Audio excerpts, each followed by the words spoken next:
Good afternoon.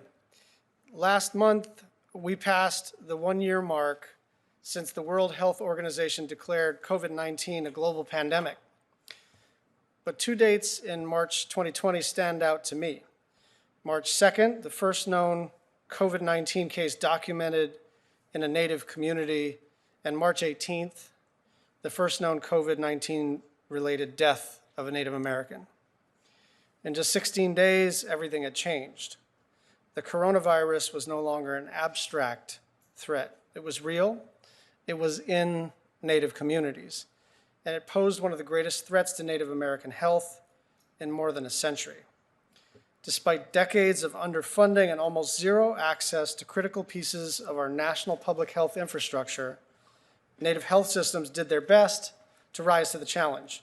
In short order, these systems mobilized and set up one of the most complex joint public health emergency responses in our shared histories. They rebuilt data and logistics systems. They formed new partnerships. They started the rollout of some of the most successful vaccine campaigns in the country, and they continue to work every day to keep Native communities safe.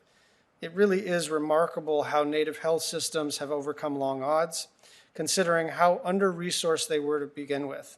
It took a global pandemic for us to step up. Over the past year, Congress has provided more than $9 billion in emergency health supplemental funding for tribes, urban Indian organizations, the Indian Health Service, and Native Hawaiian health systems. 2/3 of that funding came as a direct result of President Biden's American Rescue Plan and this committee's work to enact it.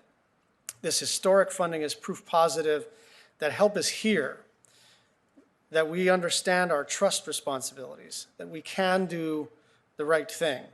But this hearing is an opportunity to go one step further, to look at the lessons learned 1 year later and to improve how federal agencies work with Native communities so that if or when the next pandemic hits, our Native health systems won't have quite as steep of a hill to climb.